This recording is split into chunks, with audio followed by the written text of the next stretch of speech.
মুসলমান ভাইরা আমার, আল্লাহ পাক রব্বুল আলামিন কোরআনে হাকিমের মধ্যে বলেন, ও বান্দা, দুনিয়ার জমিনের মধ্যে তোমার গুনাহ হয়ে গেল। গুনাহ যখন হয়ে গেল বান্দা, তুমি আমার নিকট তওবা করো। কার নিকট তওবা? জোরে বলেন। আল্লাহ তাআলার কাছে তওবা। তওবা কাকে বলা হয়? তওবার দুই অর্থ। তওবার এক অর্থ হলো শাব্দিক অর্থ হলো প্রত্যাবর্তন করা, ফিরে আসা। ইসলামী তওবা বলা হয় যেই বান্দা আল্লাহ তাআলার এমন কাজ এবং কর্মকথার থেকে ফিরে এসে আল্লাহ পাক রব্বুল আলামিনের ওই সমস্ত কাজ কর্মকথার মধ্যে লিপ্ত হয়ে যাওয়া, যেই সমস্ত কথা, যেই সমস্ত কাজ, যেই সমস্ত অবস্থানের উপর আল্লাহ পাক রব্বুল আলামিন খুশি থাকে, এটাকে তওবা বলা হয়। আল্লাহ তাআলার যেই সমস্ত অবাধ্য জিনিস আছে ওইগুলোর থেকে ফিরে এসে আল্লাহ তাআলার সন্তুষ্টিজনক অবস্থানে ফিরে আসার নাম কি? তওবা। এবার আসেন, তওবা কিসের থেকে তওবা করবে? গুনাহ থেকে তওবা করবে। কিসের থেকে ভাই? গুনাহ থেকে। আমাদের গুনাহ হয় কি হয় না? গুনাহ হয়ে যায়। গুনাহ যখন হয়ে যায় তখন সাথে সাথে তওবা করে নাও।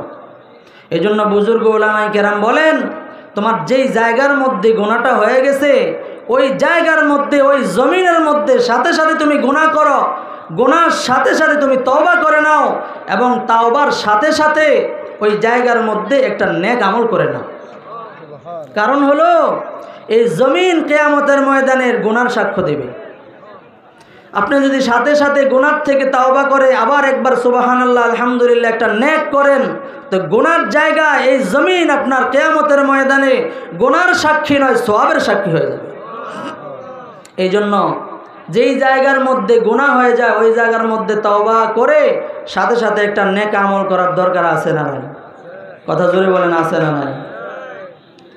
মুসলমান ভাইরা আমার, এই কেন কেন আছে একটু সুন্দর করেন সাউন্ডটা।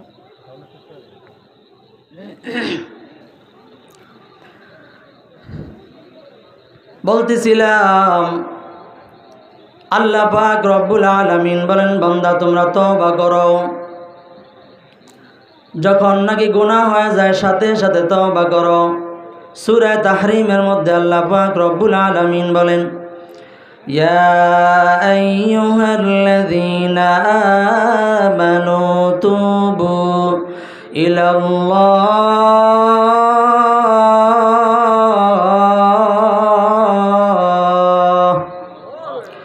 তুবু ইলাল্লাহি তাওবাতান নাসুহা।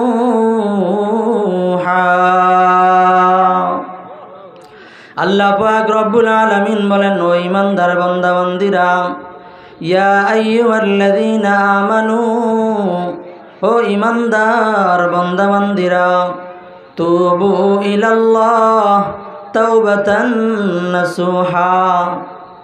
তোমার যখন গুনাহ হয়ে যায় তোমরা আল্লাহ তাআলার নিকট খাঁটিভাবে তওবা করো। মুসলমান ভাইরা আমার, তওবা কিভাবে করব? আল্লাহর রাসূল সাল্লাল্লাহু আলাইহি ওয়াসাল্লাম ইরশাদ করেন, গুনাহ কাকে বলে? গুনাহ বলা হয় এমন কাজ।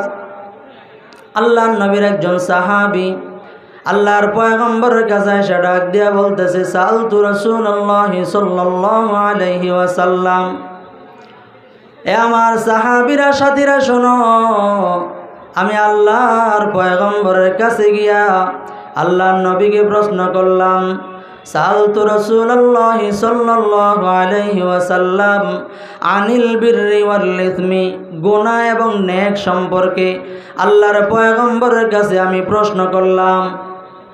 ক্বালা রাসূলুল্লাহি সাল্লাল্লাহু আলাইহি ওয়াসাল্লাম আল বিররু হুসনুল খুলুকি ওয়াল ইসমু মা হাকা ফি সাদরিক। আল্লাহর পয়গম্বর সরওয়ারে দু আলমের কাছে যখন আল্লাহর পয়গম্বরের সাহাবী প্রশ্ন করলো, ইয়া রাসূলুল্লাহ, ইয়া হাবিবাল্লাহ, ওগো আল্লাহর নবী, গুনাহ কোন জিনিসের নাম, নেক কোন জিনিসের নাম। আল্লাহর নবী গো, আমি তো জানি না গুনাহ কাকে বলে, সওয়াব কাকে বলে, আমাকে একটু জানায়া দেন। আল্লাহর পয়গম্বর সরওয়ারে দো আলম সাহাবীকে লক্ষ্য করে বলতেছে, সাহাবী শোনো, আল বিররু হুসনুল খুলুকি ওয়াল ইসমু মা হাকা ফি সাদরিক। ও আমার সাহাবী, ভালো করে শুনে নাও, নেক আমল হলো আল বিররু হুসনুল খুলুকি, সুন্দর চরিত্রের নাম হলো নেক আমল। তাহলে আমাদের চরিত্র সুন্দর করার দরকার আছে না নাই? মুসলমান ভাইরা আমার, দ্বিতীয় নাম্বার প্রশ্নের উত্তরে আল্লাহর পয়গম্বর সরওয়ারে দো আলম নবী ডাক দিয়া বলেন, ওয়াল ইসমু মা হাকা ফি সাদরিক। এ আমার সাহাবী শোনো, গুনাহ হলো ওই জিনিসের নাম, ওই কাজের নাম হলো গুনাহ যেই কাজ করার দ্বারা তোমার অন্তরের মধ্যে খটকা সৃষ্টি করবে, যেই কাজ করলে তোমার অন্তর বাধা দিবে, তোমার অন্তরের মধ্যে একটা বাধা প্রদানের একটা অবস্থান সৃষ্টি হয়ে যাবে। ওয়াকারিহতা আইয়াত্তালিআ আলাইহিন নাস। আল্লাহ নবী বলেন, সাহাবীরে, এবং ওই কাজ সম্পর্কে মানুষ জানুক, এটা তোমার অন্তর চায় না। দুনিয়ার মানুষ আপনাদের কাছে একটা প্রশ্ন করতে চায়, আপনি একটা ভালো কাজ করলেন, এই ভালো কাজ সম্পর্কে অন্যান্য মানুষ জানুক, এবং জানার দ্বারা কোনো মানুষের অন্তর এটার মধ্যে বাধা দেয় না। কথা কোন ঠিক না ঠিক? আপনি নামাজ পড়লেন, রোজা রাখলেন, হজ করতে গেলেন, যাকাত দিলেন, এই আমলটা যদি অন্য মানুষ জানে, আপনার অন্তরে বাধা দেয় না। কিন্তু আপনি একটা গুনাহের কাজ আপনার দ্বারা হয়ে গেছে, এই গুনাহটা আপনার স্ত্রী জানুক, এটা আপনি চান না। কথা কোন ঠিক না ঠিক? এবং আপনার এলাকাবাসী, মহল্লাবাসী, আপনার প্রতিবেশী, আপনার বন্ধু বান্ধব, আপনার যত কাছের মানুষ আছে, দূরের মানুষ আছে, যত মানুষে আছে না কেন, কেউই জানুক, এটা আপনার অন্তর সায় দেয় না। কথা কোন ঠিক না ঠিক? এটার নাম হলো গুনাহ। মুসলমান ভাইরা আমার, আল্লাহ পাক রব্বুল আলামিন ডাক দিয়ে বলতেছে, ও দুনিয়ার মানুষ, তুমি যখন গুনাহ করো, এই গুনাহের দ্বারা তোমার অন্তরের মধ্যে এমন কিছু অবস্থান তৈরি হয়ে যায়। বুখারী শরীফের হাদিস।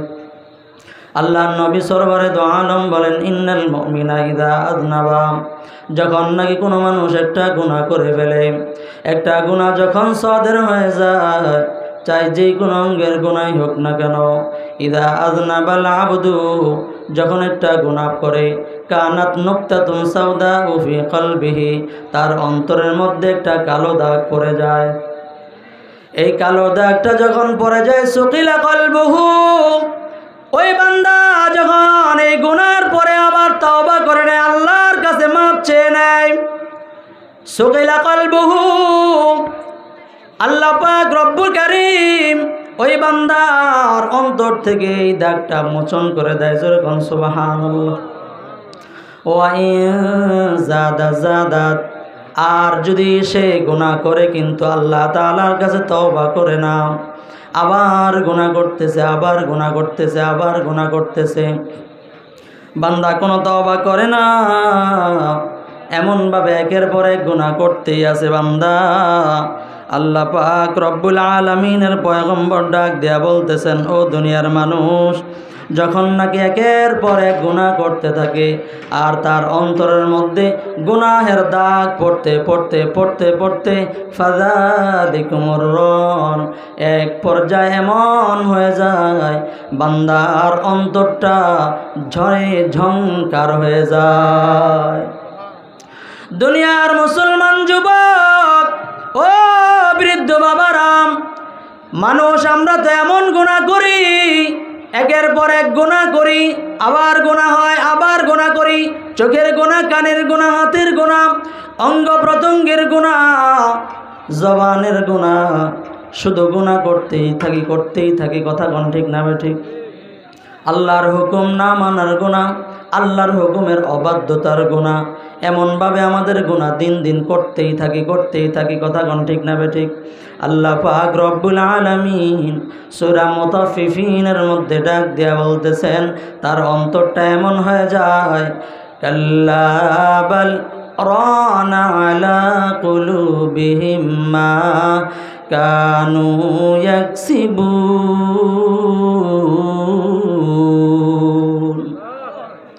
মুসলমান ভাইরা আমার, অন্তর গুনাহ দ্বারা ভরপুর হয়ে যায়। গুনাহ দ্বারা যখন অন্তরটা ভরপুর হয়ে যায়, তার অবস্থা এমন হয়ে যায়, জবান দিয়া কি বলে, হাত দিয়া কি করে, পা দিয়া কি করে, কার বিরুদ্ধে বলে, কার পক্ষে বলে, কোনো তারতম্য থাকে না। কথা কোন ঠিক না বেঠিক? কখনো ইমামের বিরুদ্ধে বলে, কখনো মুসল্লিদের বিরুদ্ধে বলে যায়, আবার কখনো নাস্তিকদের সাথে হয়ে যায়, আবার কখনো কোরআনের বিরুদ্ধে হয়ে যায়, আবার কখনো তার কাজকর্ম এমন হয়ে যায় যেই কাজকর্মের দ্বারা ইসলাম থেকে সে খারেজ হয়ে যায়। কথা বলেন ঠিক না বেঠিক? আমাদের জবান, আমাদের অন্তর, এই অঙ্গ প্রত্যঙ্গগুলো এমন হয়ে যায় না? কথা বলেন ঠিক না বেঠিক? আর একটু সামনের দিকে চলে আসেন। বেশি সিটে বসলে একটু কেমন লাগে, একটু সামনের দিকে আসেন। মুসলমান ভাইরা আমার, বলতেছিলাম আল্লাহর রাসূল সাল্লাল্লাহু আলাইহি ওয়াসাল্লাম ইরশাদ করেন,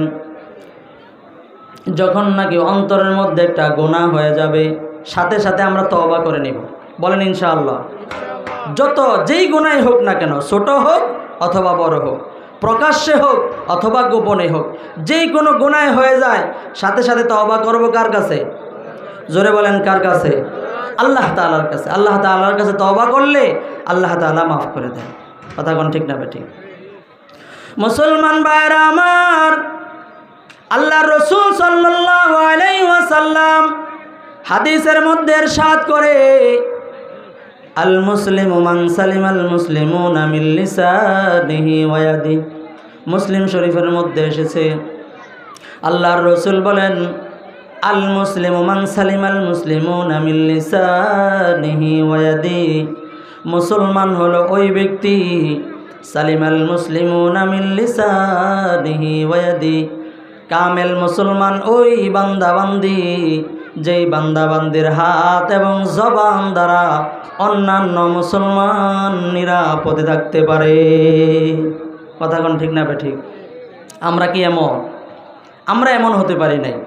আমাদের অবস্থা হলো, আমরা আমাদের কথায়, আমাদের আচার ব্যবহারে, হাত দ্বারা এমন কাজকর্ম হয়ে যায় যেগুলোর দ্বারা অন্য মানুষ প্রতিনিয়ত কষ্ট পেতে থাকে। কথা কোন ঠিক না বেঠিক? সবচেয়ে বেশি যেই অঙ্গ দিয়ে মানুষ কষ্ট পায়, সেই অঙ্গের নাম হলো জিহ্বা। কথা কোন ঠিক না বেঠিক? এই জিহ্বা দিয়ে এমন এমন কথা আমার বের হয়ে যায়। মুসলমান যুবক, এই জিহ্বার যে কত দাম! এই জিহ্বা দিয়ে একটা শব্দ আমি বের করলাম, এক কালিমার কারণে, একটা শব্দের কারণে আমার স্ত্রী আলহামদুলিল্লাহ কবুল বলার কারণে হারাম স্ত্রীটা হালাল হয়ে যায়। কথা কোন ঠিক না বেঠিক? এবং লা ইলাহা ইল্লাল্লাহ একটা কালিমা জবান দিয়ে উচ্চারণ করলাম, এই এক কালিমা জবান দিয়ে উচ্চারণ করার কারণে একজন বেঈমান মুসলমান হয়ে যায়। ঠিক তেমনিভাবে এই জবান দিয়া আমি আল্লাহর পয়গম্বরের সুন্নতের একটা মুখালাফাত করলাম, বিরোধী একটা কাজ করলাম, আল্লাহর পয়গম্বরের সুন্নতের বিরোধিতা করলাম, আল্লাহর পয়গম্বর সম্পর্কে আমি একটা কটু কথা বললাম, আল্লাহর নবীর সুন্নতের ব্যাপারে একটা কটু কথা বললাম, আল্লাহ এই একটা কালিমার কারণে ইসলাম থেকে খারেজ হয়ে যায়। তাইলে জবানের দাম আছে না নাই? এই জন্য হযরত আবু বকর রাদিয়াল্লাহু তাআলা আনহু, এদিকে খেয়াল করেন, হযরত আবু বকর রাদিয়াল্লাহু তাআলা আনহু এই জিহ্বাকে মাঝে মাঝে ধরে টান দিয়ে বের করে রাখতেন। সাহাবায়ে কেরাম জিজ্ঞাসা করত, আবু বকর কি হয়েছে তোমার, জিহ্বা টান দিয়ে এমন করতেছো কেন? হযরত আবু বকর রাদিয়াল্লাহু আনহু জবাব দেয়, এই জিহ্বার কারণে না জানি আমি জাহান্নামে চলে যাই। মুসলমান ভাইরা আমার, আজকে তো আমার আপনার জিহ্বা এমন লেগাম ছাড়া চলে। চায়ের দোকানে বসে বসে যখন নাকি আমি চায়ের দোকানে বসলাম, এলাকার সব মানুষ খারাপ, শুধু আমি একাই ভালো। কথা কোন ঠিক না ঠিক? এমন এমন কথা আমি বললাম, এটা কি ভালো মানুষ না খারাপ মানুষ? একজন হুজুরের পক্ষেও আমি বিপক্ষে শুরু করলাম।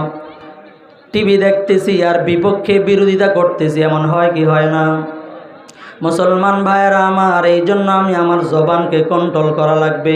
কথা কোন ঠিক না ঠিক? এই জবান দিয়া কথা বলে বলে যারা নাকি হকের উচ্চারণ করত,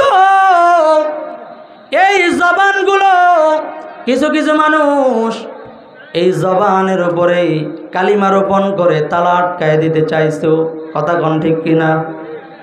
মুসলমান ভাইয়েরা আমার, হকের পক্ষে আপনি যদি একটা সোচ্চার ভূমিকা পালন করেন, এই সোচ্চার ভূমিকাটা কিয়ামতের ময়দানে আপনার নাজাতের উসিলা হয়ে যেতে পারে। মুসলমান ভাইয়েরা আমার, এই জন্য প্রত্যেকটা মুসলমান এমন হওয়া উচিত, আমার সামনে ইসলাম ও মুসলমানের বিপক্ষে, মসজিদ মাদ্রাসার বিপক্ষে, আলেমদের বিপক্ষে, আল্লাহর পয়গম্বরের সুন্নতের বিপক্ষে যে সমস্ত লোক যারা কথা বলবে, যেই জায়গায় হোক না কেন, একজন মানুষ তার জবান দিয়ে আল্লাহর পয়গম্বরের সুন্নতের বিরোধিতা করে, আপনি এমন হওয়া লাগবে, আপনি আপনার জবান দিয়া ওই বান্দার প্রতিবাদী কণ্ঠ ওই জায়গার মধ্যে আপনার উচ্চারণ করা লাগবে। কথা কোন ঠিক কিনা? যে যে অবস্থায় থাকুক না কেন যুবক, আল্লাহর পয়গম্বরের যদি বিরোধিতা হয়, আল্লাহর পয়গম্বরের সুন্নতের যদি বিরোধিতা হয়, একজন মুসলমান ওই জায়গার মধ্যে বসে থাকতে পারে না। কথা কোন ঠিক না ঠিক? কিন্তু আমরা তো এটা করি না, আমরা সায় দিয়ে দিয়ে যাই। ঠিক না ঠিক? আমরা শুধু সায় দিয়ে দেখ, এ সবাই এমন করে, করতে থাকুক, এ চায়ের দোকানে এমনই তো করবো, এমন করি না আমরা।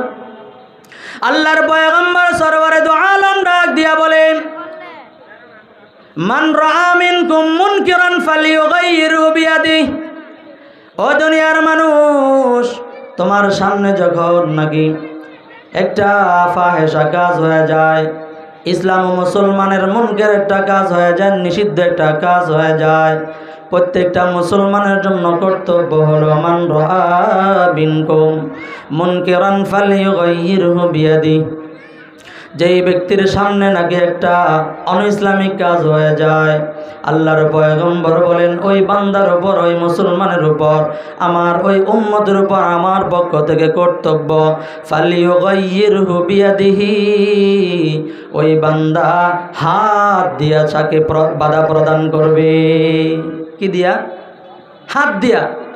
মুসলমান ভাইয়েরা আমার, আজকে দেখেন এই হকের পক্ষে আমি আর আপনি না থাকার কারণে এমন হয়ে গেছে, যেই জায়গার মধ্যে যারা হকের কণ্ঠগুলো উচ্চারণ হয়, ওই জায়গার মধ্যে হাত দিয়া মাইক টেনে টেনে নিয়ে যাইতো। কথা কোন ঠিক না ঠিক? আমি তো বাধা দেই নাই। কথা কোন ঠিক কিনা? মুসলমান ভাইরা আমার, ফাইল্লাম ইয়াস্তাতি ফাবিলিসানি, আপনার সামনে যদি কোনো একটা অনইসলামিক কার্যকলাপ হয়ে যায় আর আপনি হাত দিয়া বাধা দিতে পারেন না, ফাইল্লাম ইয়াস্তাতি ফাবিলিসানিহি ওয়া ইল্লাম ইয়াস্তাতি ফাবিকলবি। মুসলমান ভাইরা আমার, আল্লাহর পয়গম্বর বলেন দ্বিতীয় নম্বর স্টেপ হলো আপনি হাত দিয়া বাধা দিতে পারেন নাই। ও যুবক, ও বৃদ্ধ বাবা, আপনার দ্বিতীয় নম্বর স্টেপ হলো আপনি আপনার জবান উচ্চারণ করে হকের পক্ষে আপনার থাকা লাগবে। কথা কোন ঠিক না ঠিক? থাকতে রাজি আছেন? বলেন ইনশাআল্লাহ। আল্লাহ এবং আল্লাহর রসুলের বিরুদ্ধে, মুসলমান ও জাতির বিরুদ্ধে, মসজিদ মাদ্রাসা আলেম ওলামাদের বিরুদ্ধে কেউ যদি অবস্থান নেয়, প্রত্যেকটা মুসলমান, প্রত্যেকটা যুবক এমন দাঁড়িয়ে যেতে হবে ওই ব্যক্তির বিরুদ্ধে।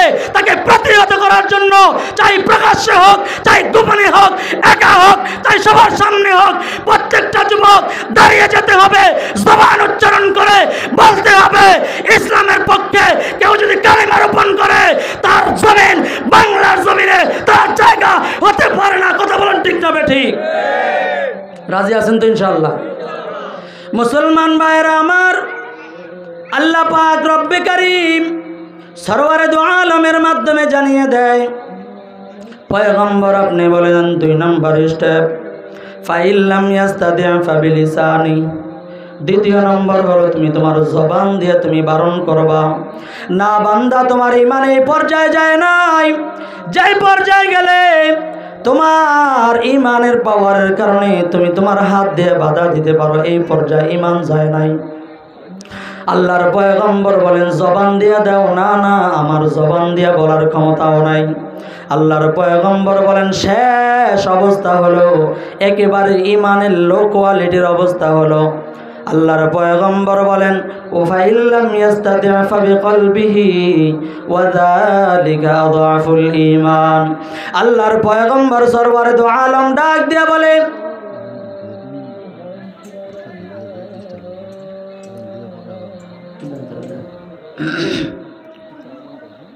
এখন ঠিক না ঠিক, অঙ্গ প্রত্যঙ্গ দিয়ে অনেক গুনাহ হয়ে যায়। আমরা সামনে এমন করব, আমরা অনেক দিন ধরে দেখেছি, আমরা দুনিয়াতে বাংলাদেশের মধ্যে ইসলামের কথা, ইসলামের কাজগুলো ঠিক মতো হতে পারে নাই। কথা কোন ঠিক না ঠিক? আমাদের এমন সোচ্চার ভূমিকা পালন করতে হবে, কেউ যেন ইসলামের বিপক্ষে অবস্থান নেয়। সামনের বাংলাদেশ যেন এমন হয়, ইসলামের বিপক্ষে যে সমস্ত কথাবার্তা হবে ওই সমস্ত লোকদের বিরুদ্ধে আমরা সবাই সবসময় সোচ্চার থাকব। কথা বলেন ঠিক না ঠিক? এমন হতে হবে যাতে করে ইসলামের বিপক্ষে কেউ কথা বলতে গেলে 80 বার চিন্তা করা লাগে যে রে মুসলমান, এটা বাংলাদেশ। কথা কোন ঠিক না ঠিক? রাজি আছেন তো ইনশাআল্লাহ? আমরা অনেককে দেখেছি, সামনে এমন হবে এই বাংলাদেশ চলবে কোরআন এবং সুন্নাহ দিয়ে। কথা কোন ঠিক না ঠিক? একে একে শেষ করেছি সবার দেখা হইল শেষ, একে একে শেষ করেছি সবার দেখা হইল শেষ, দেখতে দেখতে গোল্লায় গেল আমার সোনার বাংলাদেশ, দেখতে দেখতে গোল্লায় গেল আমার সোনার বাংলাদেশ। ঠিক না ঠিক? স্বাধীনতার বয়স বেড়ে 54তে পা দিলাম, নেতারা তো সবই পেল, আমরা বলো কি পেলাম? স্বাধীনতার বয়স বেড়ে 54তে পা দিলাম, নেতারা তো সবই পেল, আমরা বলো কি পেলাম? শান্তির লাগি কেন্দা মরি শান্তির কোনো নাহি লেশ, শান্তির লাগি কেন্দা মরি শান্তির কোনো নাহি লেশ, দেখতে দেখতে গোল্লায় গেল আমার সোনার বাংলাদেশ, দেখতে দেখতে গোল্লায় গেল আমার সোনার বাংলাদেশ। যাদের হাতে যায় ক্ষমতা দেশ যেন বাপের ভিটা, রাখতে চেয়ার শুরু করে বিদেশিদের পাচাটা, বিদেশিদের কথা মতো চালায় ওরা নিজের দেশ, বিদেশিদের কথা মতো চালায় ওরা নিজের দেশ, দেখতে দেখতে গোল্লায় গেল আমার সোনার বাংলাদেশ, দেখতে দেখতে গোল্লায় গেল আমার সোনার বাংলাদেশ। আমরা আর এমন দেখতে চাই না। কথা কোন ঠিক না ঠিক? রাজি আছেন তো ইনশাআল্লাহ? কেউ দিল না সবাই নিল, আমরা যে কলুর বলদ, সারা বছর নেয় না খবর, নির্বাচনে খুব দরদ, নির্বাচনের আগে নেতায় ধরে কত রকম বেশ, নির্বাচনের আগে নেতায় ধরে কত রকম বেশ, দেখতে দেখতে গোল্লায় গেল আমার সোনার বাংলাদেশ, দেখতে দেখতে গোল্লায় গেল আমার সোনার বাংলাদেশ। কথা কোন ঠিক না ঠিক? আমরা তো এমন কথাও শুনেছি যে হুজুররা উলামায়ে কেরাম নাকি ধর্ম ব্যবসা করে। আমরা দেখেছি ভোটের আগে দিয়ে যখন নির্বাচন শুরু হয় তখন কারা এমন পোশাকধারী হয়ে মানুষের সামনে আসে। কথা কোন ঠিক না ঠিক? এমন আমরা আর দেখতে চাই না। রাজি আছেন তো ইনশাআল্লাহ? মুসলমান ভাইরা আমার, বলতেছিলাম গুনাহ থেকে তওবা করার কথা। মুসলমান যুবক, আমাদের গুনাহ যখন হয়ে যায়, মানুষ একটা গুনাহ করতে গেলে মানুষ চিন্তা করে আমাকে কেউই দেখে না, একা একা আমি গুনাহ করি। না যুবক না, সবগুলা কে দেখেন? জোরে বলেন, আরো জোরে বলেন না, কে দেখে? আল্লাহ তাআলা বলেন একটা গুনাহের কমপক্ষে 8টা সাক্ষী হয়ে যায়। আমি তো মনে করতেছি কেউই দেখে না, আমি আমার মা থেকে, আমার বাবার থেকে, আমার আত্মীয় স্বজন, আমার বন্ধু বান্ধব, আমার এলাকাবাসী সবার থেকে আলাদা হয়ে আমি গুনাহের মধ্যে লিপ্ত হয়ে গেলাম। আল্লাহ পাক রব্বে কারীম 8 শ্রেণীর এমনভাবে সাক্ষ্য দাঁড় করায় দিবেন। আল্লাহ পাক রব্বুল আলামিন বলেন, ইয়াউমাইদিন তুহাদ্দিসু আখবারহা। যেই জমিনের উপরে দাঁড়ায়া বান্দা গুনাহ করলো, ওই জমিন বান্দার বিরুদ্ধে সাক্ষী হয়ে যাবে। যেই জমিনকে আমি হাঁটি চলি পা করি সব কিছু করলাম, এই জমিনটা, এই যে জায়গার মধ্যে দাঁড়ায় দাঁড়ায় আমি গুনাহ করলাম, এই জমিনটা আমার বিরুদ্ধে সাক্ষী দিবে। জমিনকে ওই সময় ডাক দিয়া বলবে, বান্দায় ডাক দিয়া বলবে, কিরে জমিন, দুনিয়াতে তো তুমি কোনো কথা বলতে পারো নাই, আজকে কেন আমার বিরুদ্ধে তুমি সাক্ষী দাও? জমিন ডাক দিয়া বলবে, বিআন্না রাব্বাকা আওহা লাহা। এটা আল্লাহ পাক রব্বুল আলামিন দুনিয়ার হায়াত যখন বাকি ছিল ওই সময় আমাকে আল্লাহ তাআলা কথা বলতে দেয় নাই, কিন্তু আল্লাহ তাআলা হাসরের ময়দান কায়েম করে আমাকে আল্লাহ তাআলা জবান দিয়ে দিলেন কথা বলার জন্য। জোরে কোন আল্লাহু আকবার। মুসলমান ভাইয়েরা আমার, 2 নম্বর সূরা ইয়াসিনের 65 নম্বর আয়াত। আল্লাহ পাক রব্বুল আলামিন বলেন, আল-ইয়াওমা নাখতিমু আলা আফওয়াহিহিম ওয়া তুকাল্লিমুনা আইদিহিম ওয়া তাশহাদু আরজুলুহুম বিমা কানু ইয়াকসিবুন। আল্লাহু আকবার। মুসলমান ভাইয়েরা আমার, 2 নম্বর, 3 নম্বর এবং 4 নম্বর আল্লাহ পাক রব্বুল আলামিন বলেন, ও দুনিয়ার মানুষ, তুমি তো মনে করেছো যত গুনাহ করো কেউই দেখে না। দুনিয়ার মানুষ, আল্লাহ পাক রব্বুল আলামিন বলেন, কিয়ামতের ময়দানে যখন আমি আপনি দাঁড়ায় যাব, আল্লাহ তাআলা অন্য কোনো সাক্ষী লাগবে না। যেই অঙ্গ প্রত্যঙ্গ আল্লাহ পাক আমাকে আর আপনাকে দিয়েছেন, এই অঙ্গ প্রত্যঙ্গই আমার বিরুদ্ধে, আপনার বিরুদ্ধে সাক্ষী দিবে। জোরে করুন নাউযুবিল্লাহ। আল্লাহ পাক রব্বুল আলামিন ডাক দিয়ে বলে, নাখতিমু আলা আফওয়াহিহিম।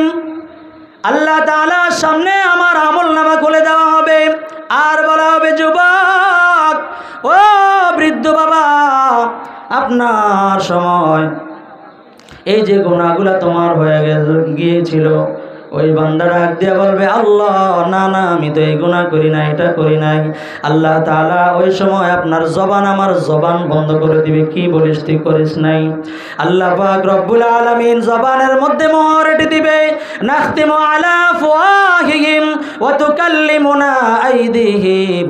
আমার আপনার 2 হাত কথা বলতে আরম্ভ করবে, ওয়া তুকাল্লিমুনা আইদিহিম ওয়া তাশহাদু আরজুলুহুম।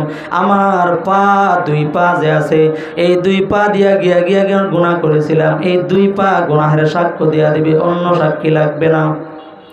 আরজুলুহুম বিমা কানু ইয়াকসিবুন।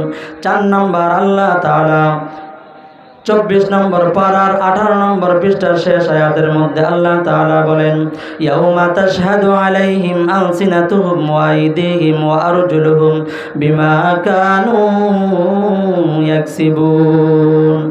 দুনিয়ার মানুষ, আমার হাত, আমার পা, আমার অঙ্গ প্রত্যঙ্গ সাক্ষী দিবে। আল্লাহ পাক রব্বুল আলামিন ডাক দিয়ে বলবে, ওই সময় মানুষগুলো ডাক দিয়ে বলবে, কিরে শরীর, কি ব্যাপার? দুনিয়ার জমিনের মধ্যে মজা লাগার জন্য তো কত সুন্দর গুনাহ করেছিলা, আজকে আমার চামড়া সাক্ষ্য দিয়া দিতেছে এই গুনাহটা সে করেছিল। গুনাহ সাক্ষ্য যখন দিয়া দিবে, ওই সময় ব্যক্তি এই চামড়াটাকে লক্ষ্য করে বলতে থাকবে, ওয়াকালু লিজুলুদিহিম লিমা শাহিদতুম আলাইনা قالوا أنطقنا الله أنطق كل شيء وهو خلقكم أول مرة وإليه ترجعون ওই সময় চামড়া আমার চামড়া আপনার চামড়া সাক্ষ্য দিয়ে বলতে থাকবে, দুনিয়ার জমিনের মধ্যে আমি কথা বলতে পারি নাই, তোমাকে ছাড় দেওয়া হয়েছিল, কিন্তু এই জায়গার মধ্যে কিন্তু তোমাকে ছেড়ে দেওয়া হবে না। যুবক দাঁড়ায় থাকো, ওই সময় আপনার সামনে আমার সামনে সারা দুনিয়ার সমস্ত মানুষের সামনে চামড়া সাক্ষ্য দিয়ে দিবে। জোরে কর নাউজুবিল্লাহ। মুসলমান ভাইরা আমার, আল্লাহ পাক রব্বুল আলামিন আরো একটা সাক্ষ্য দিবেন। আমার আপনার দুই কাঁধের মধ্যে ফেরেশতা আছে না নাই? আল্লাহ পাক রব্বুল আলামিন ডাক দিয়া বলেন, ওয়া ইন্না আলাইকুম লাহাফিজিন